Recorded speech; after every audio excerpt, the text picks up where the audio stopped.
सच की पड़ताल, टूटेगा भ्रमजाल। Lie detector test. नमस्कार, बहुत स्वागत है आप सभी का। मैं हूं आपके साथ अमृता गर्ग और आप देख रहे हैं किसी भी खबर का संपूर्ण विश्लेषण करने वाला शो लाई डिटेक्टर टेस्ट। इसमें आज बात होगी महायुद्ध के उस ट्रिगर पॉइंट की जिसकी वजह से सर्वनाश हो सकता है। रूस के राष्ट्रपति पुतिन जो एग्रेसिव अप्रोच अपनाए हुए हैं, उनकी वजह से नाटो के देश अब टेंशन में हैं। पोलैंड ने अपनी पूर्वी सीमा पर 40,000 सैनिकों की तैनाती कर दी है। सवाल यही है कि क्या यूक्रेन के बाद अब अगला नंबर पोलैंड का है? रिपोर्ट देखिए। यूरोप की सबसे खतरनाक खाड़ी की लड़ाई का सच।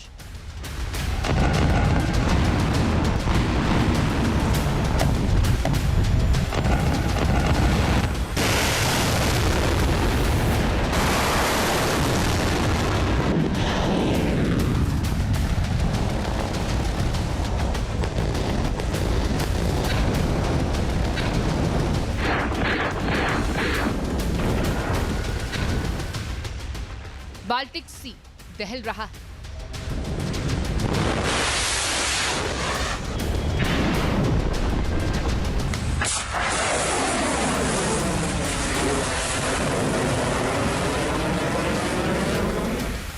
बैरेंट सागर में गर्जना हो रही है।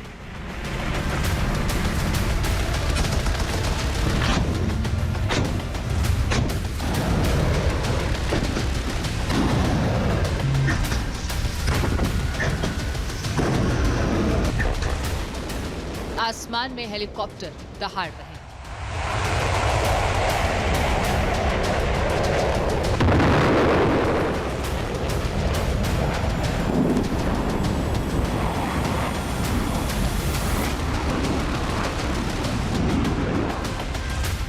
ज़पाड 2025 के युद्धाभ्यास की ये तस्वीरें हैं।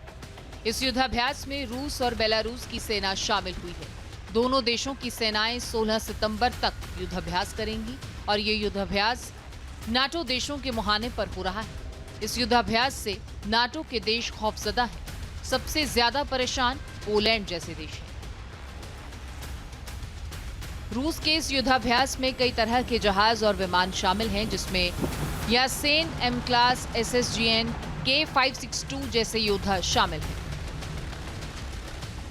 रूस के इस युद्धाभ्यास में गोशकोव क्लास फ्रिगेट शामिल है और रूस की ये ताकत देखकर नाटो देशों की सांसें उखड़ रही हैं। अमेरिका की नींद उड़ रही है क्योंकि बाल्टिक में रूस का बढ़ता हुआ दखल अमेरिका को परेशान कर रहा है। रूस अब यूक्रेन के साथ साथ अमेरिका को भी चुनौती दे रहा है। रूस के इस युद्धाभ्यास से सवाल खड़े होने लगे हैं कि आखिर थर्ड वर्ल्ड वॉर का ट्रिगर पॉइंट क्या होगा? थर्ड वर्ल्ड वॉर किन देशों के बीच में होगा? क्या तीसरा महायुद्ध बैटल ग्राउंड पोलैंड होने वाला है?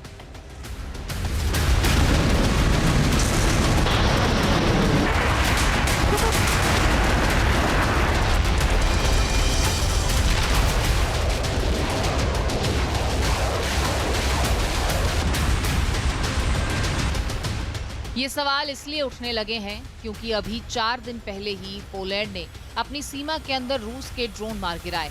पोलैंड के आसमान में रूस के ड्रोन दिखने से नाटो के देशों में हलचल तेज हो गई है। पोलैंड ने नाटो को इस बात की सूचना भी दी। पोलैंड की सीमा पर आसमान में F-16 और F-35 जैसे लड़ाकू विमान मंडरा रहे हैं। रूस के ड्रोन्स को मार गिराया गया है, पर खतरा बढ़ गया है।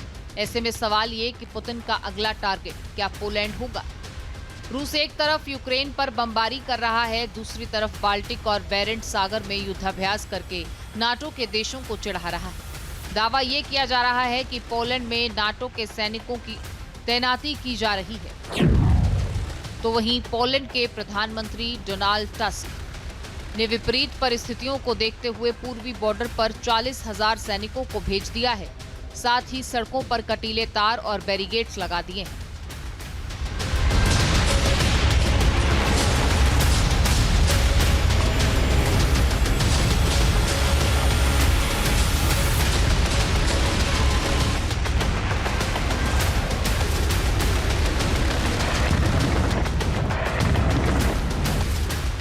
पोलैंड का मानना है कि द्वितीय विश्व युद्ध के बाद से ही पोलैंड अब एक संघर्ष के काफी निकट पहुंच गया है। टस्क के मुताबिक रूस का यह अभ्यास स्वाल्की गलियारे पर कब्जा करने के लिए हो रहा है। पोलैंड को ऐसा क्यों लग रहा है ये आगे बताएंगे, लेकिन पहले ये जान लीजिए कि आखिर स्वाल्की गैप क्या है। दरअसल कालिनिनग्राद स्वाल्की गैप के पास स्थित होने की वजह से भी महत्वपूर्ण है। स्वाल्की गैप एक 65 किलोमीटर लंबा जमीन का टुकड़ा है जो कि कालिनिनग्राद को बेलारूस से जोड़ता है। लेकिन स्वाल्की गैप नाटो सदस्य देशों पोलैंड और लिथुआनिया के बीच में पड़ता है। अगर रूस स्वाल्की गैप पर कब्जा कर ले तो वह पोलैंड और तीनों बाल्टिक देशों लिथुआनिया, एस्टोनिया और लातविया का नाटो के बाकी देशों से संपर्क काट सकता है।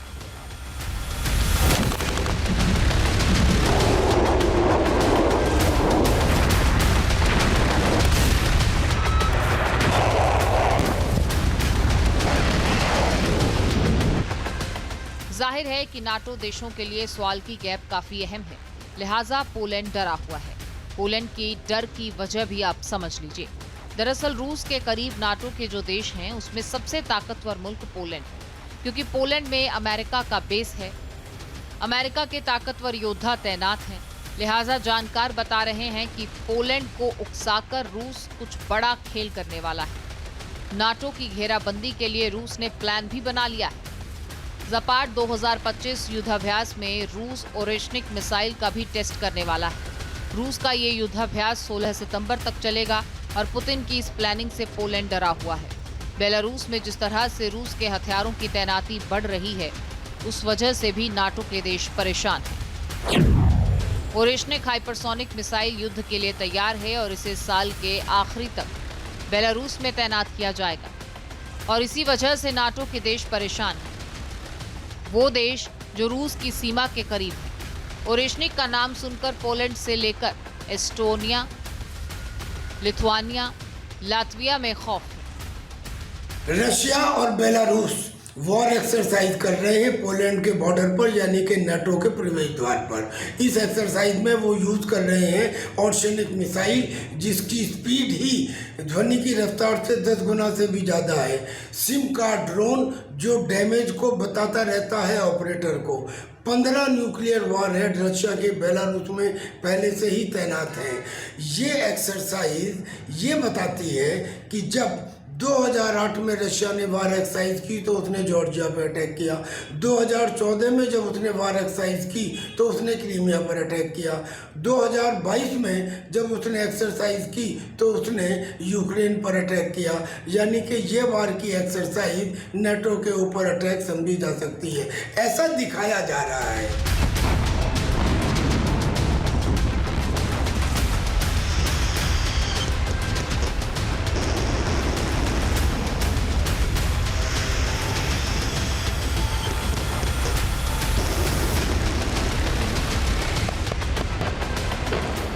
बेलारूस की सीमा यूक्रेन में भी एक कदम सटी हुई है।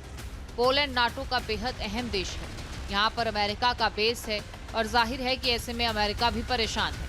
रूस की ये मिसाइल इतनी घातक है कि पलक झपकते ही पूरे यूरोप में सर्वनाश कर सकती है। रूस के दावे के मुताबिक इस मिसाइल को रोक पाना यूरोपीय देशों की बस की बात नहीं है। ओरेशनिक हाइपरसोनिक मिसाइल की ताकत की अगर बात करें तो ये मिसाइल पारंपरिक और परमाणु दोनों हथियार ले जाने में सक्षम है। 13,000 किलोमीटर प्रति घंटे की रफ्तार से उड़ने वाली ये मिसाइल महज 15 मिनट में यूक्रेन को दहला सकती है और रेंज 6,000 किलोमीटर है।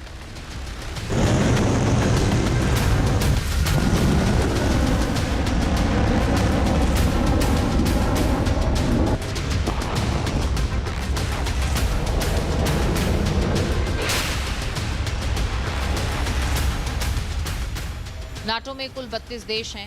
दावा तो ये भी किया जाता है कि बेलारूस में पुतिन ने न्यूक्लियर हथियारों को तैनात किया है। जाहिर है पुतिन की मंशा क्लियर है कि किसी भी तरह से नाटो के देशों पर दबाव बना रहे।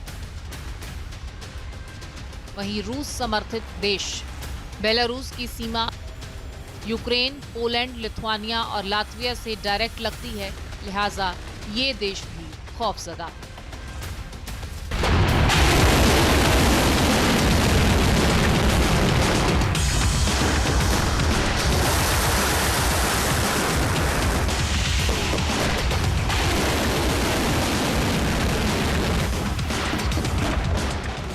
पिछले कुछ सालों से लगातार ये आशंका जताई जा रही है कि महायुद्ध हो सकता है। थर्ड वर्ल्ड वॉर के खतरे वाली घंटी कभी भी बज सकती है। पर सवाल यही खड़ा हो रहा है कि क्या जिस तरह से प्रथम विश्व युद्ध का ट्रिगर पॉइंट ऑस्ट्रियाई राजा ऑक्यूप फ्रांस फर्डिनेंड और उनकी पत्नी सोफिया की हत्या था, दूसरे विश्व युद्ध का ट्रिगर पॉइंट पोलैंड पर जर्मनी का हमला था, तो क्या ऐसे ही तीसरे विश्व युद्ध का ट्रिगर पॉइंट रूस का कालिनिनग्राद होगा?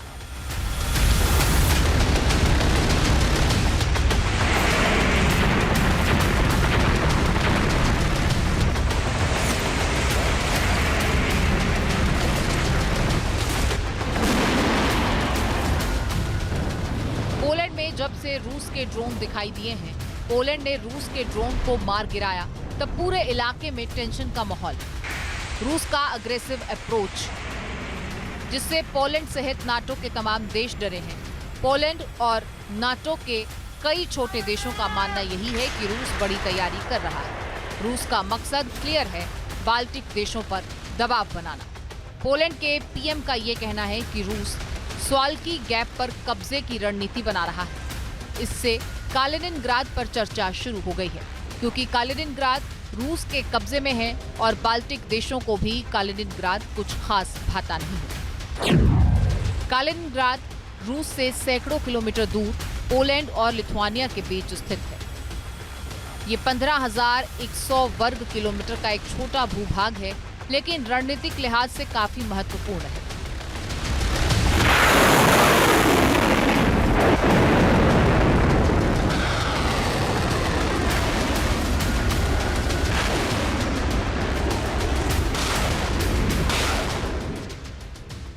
कालिनिनग्राद का क्षेत्र रूस के लिहाज से बेहद महत्वपूर्ण है।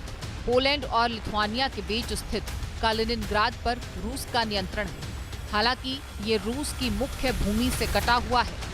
नाटो और पश्चिम के देशों को लगता है कि पुतिन इस क्षेत्र का इस्तेमाल यूरोप पर हमला करने के लिए कर सकते हैं। इस रणनीतिक एक्सक्लेव के इस्तेमाल से रूसी स्वाल्की गैप पर भी कब्जा कर सकते हैं।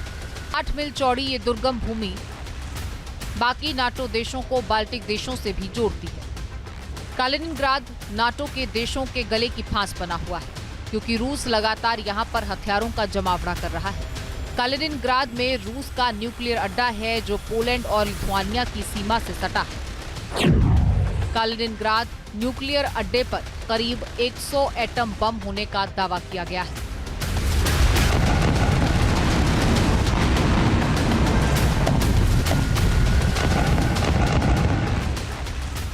कालिनिनग्राद छोटा होने के बावजूद रूस के लिए रणनीतिक रूप से बहुत महत्व रखता है। इससे रूस को बाल्टिक सागर तक सीधी पहुंच का दूसरा मार्ग मिलता है। रूस के बाल्टिक सागर बेड़े का मुख्यालय और मुख्य अड्डा कालिनिनग्राद ओब्लास्ट में है।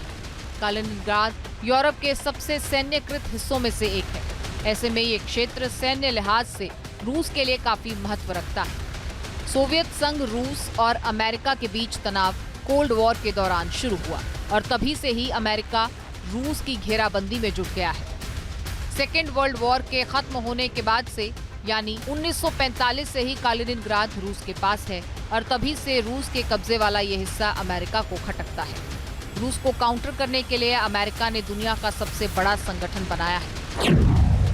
कोल्ड वॉर का आगाज 12 मार्च 1947 को हुआ।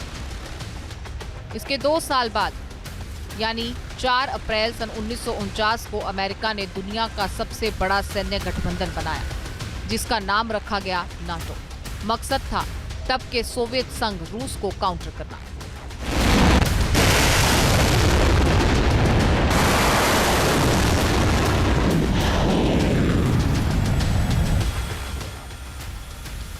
सोवियत संघ के जमाने से ही कालिनिनग्राद का सैन्यकरण किया गया था। इस इलाके के आसपास नाटो की एंट्री से पहले ही पिछले 2 दशक के दौरान कालिनिनग्राद रूस की जियोपॉलिटिकल स्ट्रेटेजी के लिहाज से भी काफी महत्वपूर्ण बन गया। सन 1991 में सोवियत संघ के विघटन के बाद से ही अमेरिकी वर्चस्व वाले सैन्य गठबंधन नाटो ने सोवियत संघ का हिस्सा रह चुके देशों और पूर्वी यूरोप में तेजी से अपना विस्तार किया। ऐसा करके नाटो का मकसद रूस को चारों ओर से घेरना था। सन 1999 में पोलैंड नाटो का सदस्य बना। वहीं 2004 में सोवियत संघ का हिस्सा रहे 3 बाल्टिक देश लातविया, एस्टोनिया, लिथुआनिया भी नाटो से जुड़ गए। उसी साल ये तीनों देश यूरोपियन यूनियन से भी जुड़ गए। जाहिर है कि अमेरिका अपने मकसद में कामयाब हो रहा था, क्योंकि पोलैंड, लातविया, एस्टोनिया और लिथुआनिया जब नाटो के मेंबर बन गए तो रूस का कालिनिनग्राद इलाका चारों ओर से नाटो और यूरोपियन यूनियन के सदस्य देशों से घिर गया। जाहिर है कि इन देशों के जरिए अमेरिका रूस की घेराबंदी करने लगा है। नाटो के इन देशों में अमेरिका के बेस बन गए हैं। पोलैंड में तो अमेरिका ने अपना सबसे विध्वंसक लड़ाकू विमान F-35 तैनात किया है। मकसद क्लियर है कि किसी भी तरह से रूस पर दबाव बनाया जा सके। पोलैंड में F-35 की तैनाती अभी हाल ही के कुछ महीनों में की गई है। जाहिर है कि इसकी वजह से रूस और चौकन्ना हो गया है। globalsecurity.org के मुताबिक रूस ने कालिनिनग्राद में न्यूक्लियर क्षमता से लैस इस्कंदर बैलिस्टिक मिसाइल तैनात की है। रिपोर्ट्स की माने तो रूस कालिनिनग्राद में कम से कम 24 इस्कंदर मिसाइलें तैनात कर चुका है।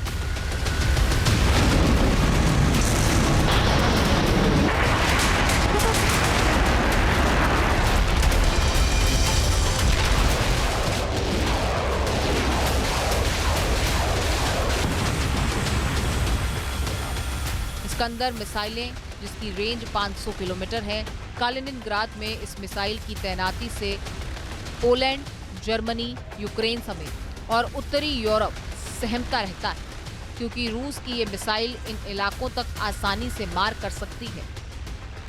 और अब ज़पाड 2025 ओरेशनिक मिसाइल की टेस्टिंग की बात भी की जा रही है।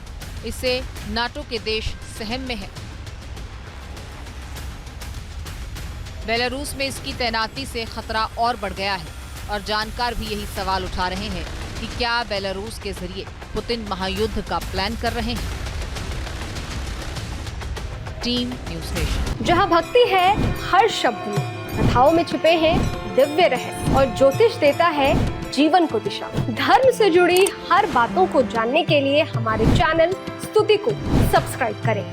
चैनल पर जाने के लिए इस लिंक पर क्लिक करें।